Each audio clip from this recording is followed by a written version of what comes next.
दोस्तों स्वागत है आपके इस नए वीडियो के साथ इंग्लिश स्पीकिंग से रिलेटेड। आज ये एक नया टॉपिक है हमारा इट के बारे में। इट लोग बहुत डिफ़िकल्ट कर देते हैं, लोगों के दिमाग में फंसता नहीं है, सब पार निकल जाता है क्योंकि इसके मतलब इतने। देखो इट को हम क्या पढ़ सकते हैं। इट का मिस वह भी होता है, इट मिस यह भी होता है, इट मिस उसे भी होता है और इट मिस उस भी होता है। यानी कि इट के आपने देखा कितने हैं, चार जो है अलग अलग उत्तर हैं। इट को हम चार जगह यूज, मतलब उसके जो यूजेस होते हैं वो चार जगह होते हैं। एक तो वह हो गया, एक तो यह हो गया, एक तो उसे हो गया और एक उस हो गया। तो देखा आपने, तो इट का प्रयोग जो है चार जगह यूज हो रहा है। तो इसे लोग डिफिकल्ट बनाते हैं, लेकिन ये डिफिकल्ट नहीं है, एकदम सरल है। आपको बस थोड़ी देर, मुझे 2 मिनट दे दो और मैं आपको एकदम बेहतरीन तरीके से समझाने वाला हूँ। तो मैं आपका टाइम वेस्ट नहीं करूँगा और इंग्लिश स्पीकिंग में इट का प्रयोग सीखना बहुत ही ज़्यादा ज़रूरी है। अब देखो इट के वजह से अगर हम इट सीखेंगे तो सबसे पहले ये समझना होगा कि इट है क्या। तो देखो इट जो है वो क्या है, सब्जेक्ट है। अब सब्जेक्ट किसे कहते हैं? सब्जेक्ट उसे कहते हैं जिसके बारे में बात की जाती है, ठीक। अब देखो, अब जब किसी के बारे में बात की जाएगी तो उसमें सबसे पहले जो आएगा उसे नाम से नहीं, उसका जो है वो नाम नहीं है, क्योंकि किसी के बारे में जब बात होगी तो उसका जो है नाम नहीं होना चाहिए। जैसे कि राम खेल रहा है, तो राम क्या है, सब्जेक्ट है, ठीक। क्योंकि वो कोई काम कर रहा है, तो जिसके लिए ये सेंटेंस बना है, जैसे राम खेल रहा है तो राम क्या है, एक नाम आ गया। तो वहां पर इट का प्रयोग कहाँ पर होगा, जहां पर नाम नहीं होगा, ठीक। अब सुनो मेरी बात दोस्तों। अब इट का प्रयोग हम एग्जाम्पल के तौर से समझेंगे। तो इट को हम चार तरीके से जो हमारे आंसर आते हैं वो ये है कि वही, इट को हम वही भी कहते हैं, इट को यह भी कहते हैं, इट को उसे भी कहते हैं और इट को उस भी कहते हैं। तो एग्जाम्पल के तौर पे अब मैं तुम्हें समझा दूं कि इट का प्रयोग कहाँ पर यूज़ करेंगे। तो समझो एक बात, पहले जो हमारा है लाइफलेस, यानी कि बेजानदार चीज़, जिन चीज़ों में जान नहीं है। प्लास्टिक है, ठीक, लकड़ी है, लोहा है और बहुत सारी चीज़ें, पेंट है और कपड़ा है, ऐसी चीज़ें जिनमें जान नहीं है। तो दोस्तों वहाँ पर क्या होगा, इट का प्रयोग होगा। अब इट का प्रयोग कैसे होगा बेजानदार चीज़ों के लिए, आइए समझते हैं। तो पहले ये समझो, ठीक है, यह एक मेज है। तो तुमने देखा, मेज के लिए हम क्या लगाएंगे, बेजानदार चीज के लिए हमने पढ़ा था इट लगाएंगे, अभी पढ़ा था हमने। तो यह एक मेज है, तो इसका हम आंसर लिखेंगे। तो इट इज अ टेबल, ठीक। तो ये हो गया हमारा, it is a table, it is a table, यह एक मेज है। तो बेजानदार चीज के लिए हमने क्या लगाया, इट लगाया। अगर ये जानदार चीज होती, ठीक, यह एक जानदार चीज होती तो क्या लगाते, जैसे मान लीजिए यह का प्रयोग हम कहाँ पर करते हैं, अगर जानदार चीज है, ठीक, तो इट, यह क्या हो जाएगा, दिस, ठीक। अगर जानदार चीज है तो यह को इंग्लिश में कहेंगे दिस। और अगर जानदार चीज नहीं है, बेजानदार चीज है, तो हम यह को, उसकी इंग्लिश जो आएगी, यह की इंग्लिश जो आएगी वो क्या आएगी, इट आएगी। तुम समझ गए इस बात को, यह का।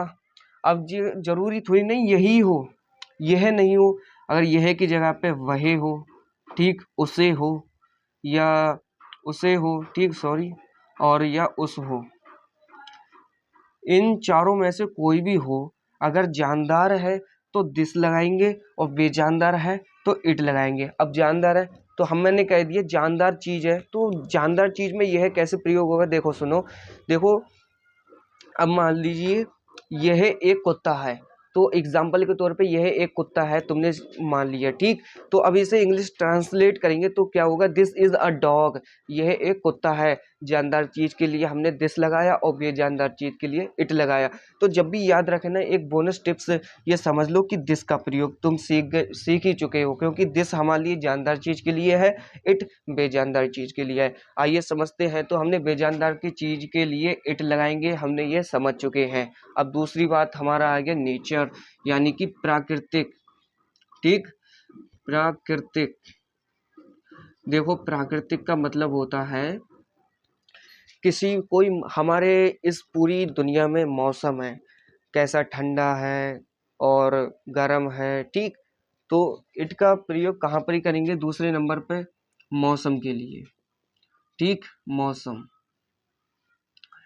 ठीक। अब मौसम के लिए जैसे कि मौसम के मतलब जैसे आज बहुत गर्मी है, तो आज यानी कि टुडे, सॉरी, तो आज बहुत गर्मी है नेचर के लिए करेंगे, तो today, today is it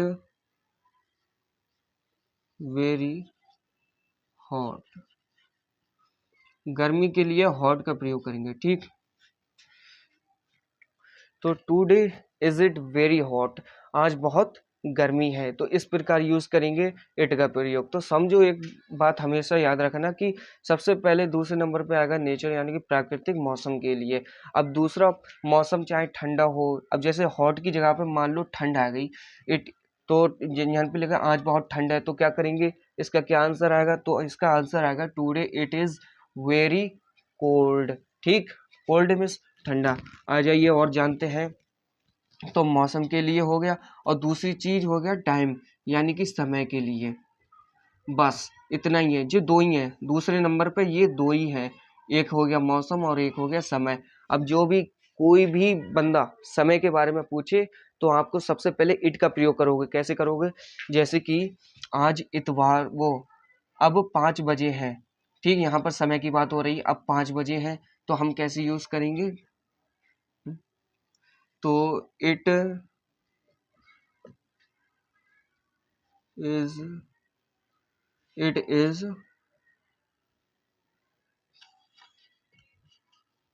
5 o'clock, it is 5 o'clock, ठीक। तो अब लिखा है तो ना लिख देंगे, नाउ। अब का, अब की अगर अब आ जाए तो अब को इंग्लिश में कहते हैं नाउ, ठीक। तो इट इज 5 o'clock नाउ, देखो अब 5 बजे है, तो इट का प्रयोग कहाँ भी होगा, समय के लिए हो गया, ठीक। अभी 6 बजे हैं, इट इज 6 o'clock नाउ, ठीक। इस प्रकार तो इट का प्रयोग जब भी होगा तो वो समय के लिए होगा, ठीक। हमेशा याद रखना इट का प्रयोग समय के लिए होगा। तो हमेशा ये दो चीजें आपको याद रखना है। देखो इट का प्रयोग जो है, इट का जो अर्थ आता है वो 4 तरीकों से अर्थ आता है, कौन कौन से, वही, यह, उसे, उस। और फिर इट का प्रयोग हम 3 जगह यूज करते हैं, नंबर 1 बेजानदार, नंबर 2 मौसम के लिए, और नंबर 3 समय के लिए। ये हो गया। अब इट का प्रयोग जानदार के लिए मैंने बोनस टिप्स आपको दे दी थी, दिस का प्रयोग करते हैं, this is a dog, this is a cat, this is a man. तो जो जानदार चीज है उसे दिस का भी प्रयोग करेंगे, ठीक। अब समय के लिए कौन सा, तो आप समझ लो आज इतवार है, तो समय के लिए देखो क्या आ जाएगा, आज इतवार है तो इसका आ जाएगा टू, टुडे इज संडे, ठीक। तो ये हो गया, आज इतवार है, तो आज इतवार है तो इसकी इंग्लिश क्या आ जाएगी, टुडे इज संडे। तो ये थे हमारे इट का प्रयोग। तो तुम समझ चुके होगे नंबर 1 और नंबर 2 और नंबर 3, इट का प्रयोग कहाँ पर यूज होगा, 3 जगहों पे होगा, नंबर 1 बेजानदार के लिए, नंबर 2 मौसम के लिए, और नंबर 3 समय के लिए।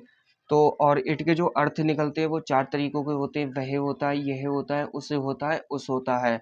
और समय में उस, ये चारों नहीं होते हैं। समय में जब भी पूछेगा तो इट का प्रयोग करेंगे, लेकिन समय में ये चारों में से कोई भी नहीं हो सकता है, मतलब होएगा ही नहीं। जैसे कि आप तुम समझ सकते हो, जैसे कि अब 5 बजे हैं, अभी 6 बजे हैं, अभी 6:30 बजे हैं, कल, जो कल 12 बजे मैं वहां गया था, तो वहां पर क्या होगा, इट का प्रयोग होगा, समय के लिए इट का प्रयोग होगा। अब सुनो, यह एक कलम है, तो इसकी जो है इंग्लिश तुम्हें कन्वर्ट करना है, ठीक। कन्वर्ट करके तुम्हें डिस्क्रिप्शन नहीं बल्कि कमेंट में बताना है। सॉरी, आपको ये वाला सेंटेंस और ये वाला सेंटेंस जो है पहला, दूसरा और तीसरा जो है ये वाला, अभी 2 बजे हैं, ठीक। तो ये 1 2 3 तीनों आपको कमेंट में बताना है इसका सही स्पेलिंग के साथ। और कैसी लगी हमारी आज की क्लास तो लाइक करें, सब्सक्राइब करें। तो दोस्तों ये था इट का प्रयोग जानना बहुत ज़रूरी है, वरना अगर आप इट का प्रयोग नहीं जानोगे तो जो है आगे चल के प्रॉब्लम हो सकती है और लोग आपका मजाक उड़ा सकते हैं। अगर आप इंग्लिश सीखना चाहते हैं तो देखो, सीखना है तो मन से सीखो, दिल से सीखो और बेहतर तरीके से सीखो। देसी अंदाज में समझाया है। कोई भी ऐसा मेरे पास मतलब कीबोर्ड नहीं है जैसे एलईडी वाला, और एलईडी वाला कीबोर्ड अगर होता भी तो इतना मज़ा नहीं आता जितना मज़ा देसी में है ना। तो गांव के लोग हैं वो जानते हैं कि देसी का मज़ा क्या है भाई। जो गांव है वो गांव होता है और शहर शहर होता है। तो गांव का मज़ा जो है वो अलग ही है भाई। तो सब्सक्राइब करें, लाइक करें। Thanks for watching my video. Please like, subscribe and comment now.